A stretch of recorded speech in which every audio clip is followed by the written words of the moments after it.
if you are looking for sources of information related to conditions in pregnancy, labour, birth, induction, caesareans, anything to do with pregnancy at all, I really recommend 2 podcasts. The first is the Midwives Cauldron, okay? You just have to go through their list. They're on like series 3, I think. Any condition in pregnancy, they will have discussed it. They also have an awful lot of information about infant feeding, nurturing newborns, and they have loads of specialists go in and talk. The other podcast is The Great Birth Rebellion. It's an Australian-based podcast, but most, like UK and Australia, actually use a lot of each other's research, and a lot of our practices are quite similar. Mummy's coming. So that's The Great Birth Rebellion. And then Dr. Sarah Wickham, she's a force to be reckoned with. Basically, things that happen in evidence. So if we get a really good piece of evidence and something we should change in practice, evidence shows it takes ice cream. It takes 17 years to get into practice, and that actually determines, like, but it might not happen if they don't actually like the person who did the research.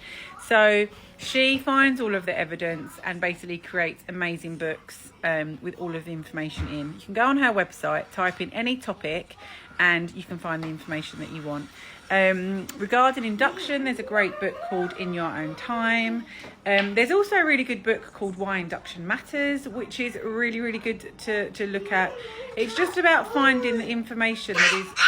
Come on! She wants ice cream. Whatever keeps them happy sometimes.